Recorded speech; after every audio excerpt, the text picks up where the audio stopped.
My name is Joe Ogden. I'm the writer and director of Time, a Diplomatic Lunch on Mars. This is the scientific theory behind the film Time.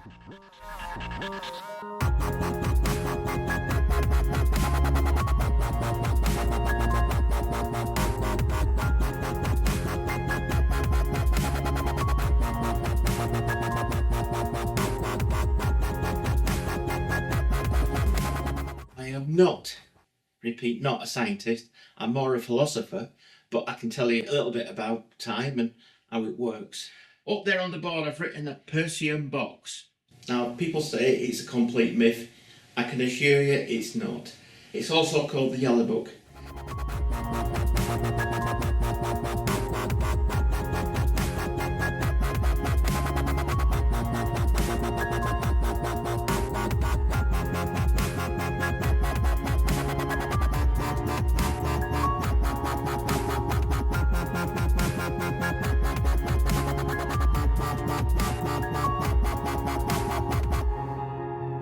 We've got height, width and breadth.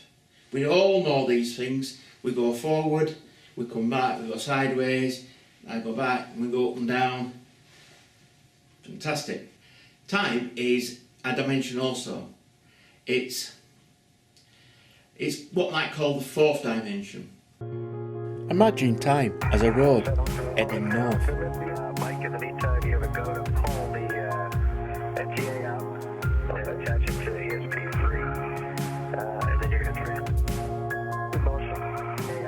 You've heard of time dilation.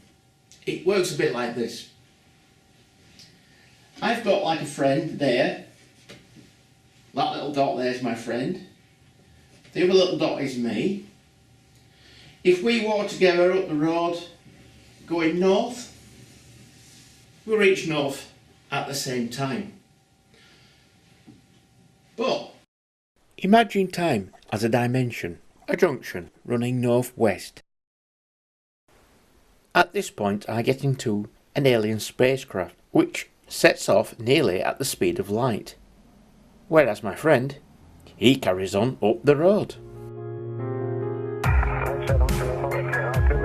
Mike, in the meantime, you have a go to pull the NTA out. When I'm brought back at nearly light speed, my friend,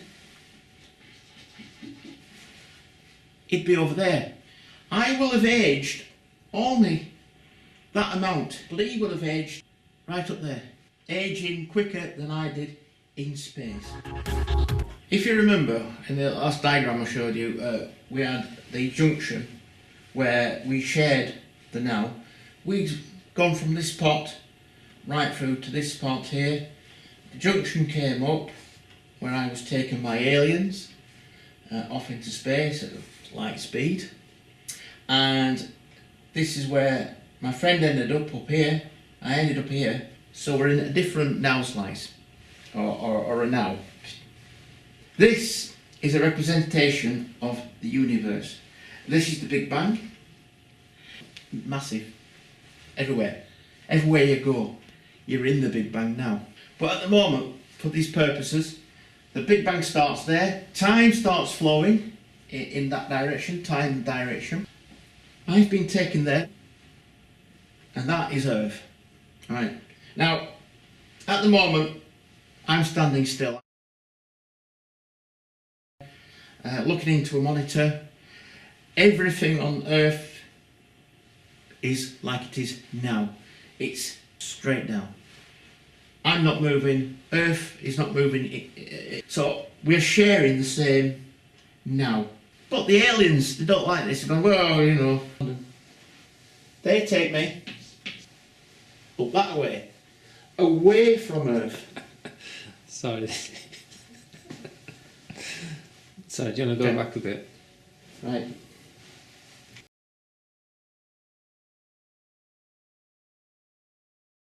And the aliens take me away from Earth in that direction. So as they take me away from Earth, which is there, mine now becomes like this.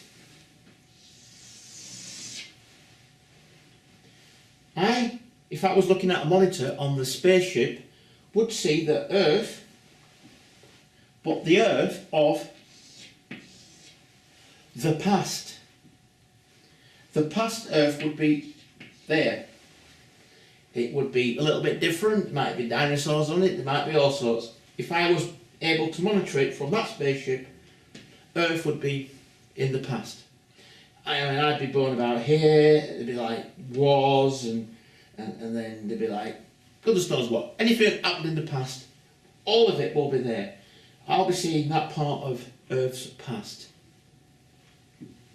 An interesting thing happens when the aliens try to bring me back to Earth, or start to decide that I should be going towards Earth. They would bring me back, and as they brought me back, my now slide, because I'm moving at near speeds of light, would be like that. If I was looking at a monitor in the spaceship, there I would be seeing Earth as the future. It would be as if we could see what were happening in 1,000 years time, 100 years time, who's going to be in power, what wars are going to be. We would see it all because we could look through it on this monitor at Earth, and it would show the future. The future would be there. Now, you might say to me, well, hang on, Joe, it takes millions of light years for light, 100 million, because we're 100 million light years away.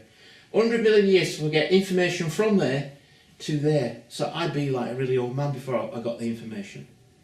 But we've got an invention. I don't think it's an Earth invention, but it's an invention called a Persian box or yellow book, which basically is a box actually. This has got a mechanism within it that can actually transmit to the aliens over there like that. And in my next diagram I shall show you how that is done.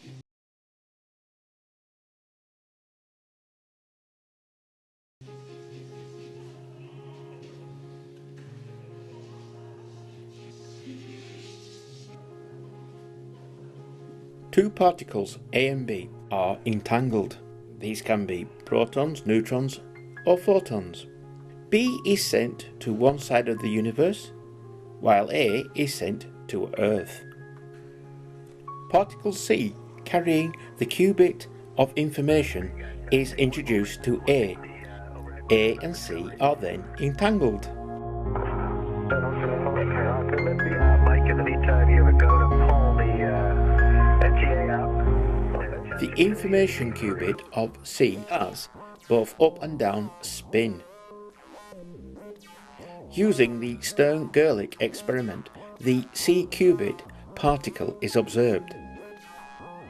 We find the difference between the A and C particle, this difference being one of four numbers: 1, 2, 3 or 4.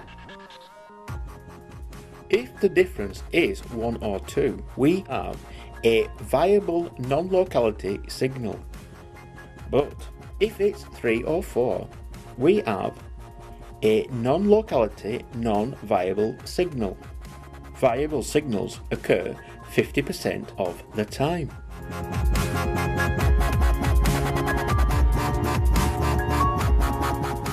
No matter how far apart the entangled particles are, the particle B will always be the opposite spin to particle A. As A and C were entangled, and C was observed, the probability field collapsed into a measurable state, and particle A was instantaneously collapsed into the opposite spin of C, which means in turn B receives the teleported information spin of the C qubit. This happens much faster than the speed of light. Einstein called this spooky action at a distance. This means signals can be received and messages sent faster than the speed of light. So, in conclusion, as the spacecraft approaches Earth, it is able to upload messages from the future Yellow Book. Then, as it slows to a stop, it can download messages to the present Yellow Book, which of course is one of the same. The physicists amongst you may cry foul, saying this is a closed time-like curve anomaly. But the physics and maths of this exceeds my pay grade, and besides, the well is dry. Now I think that is how the Persian or Yellow Book box works. Cool.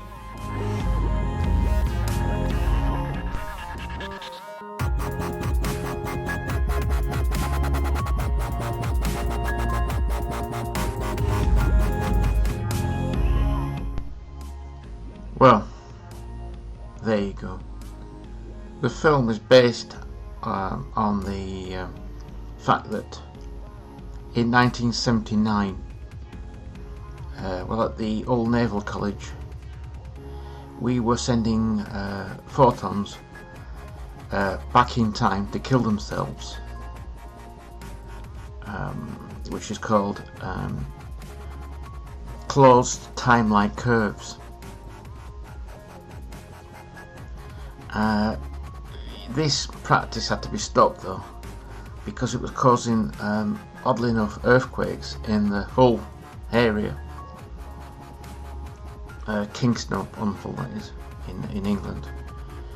But they've restarted this up again, but they're going to blame it, the time travel bit, on fracking.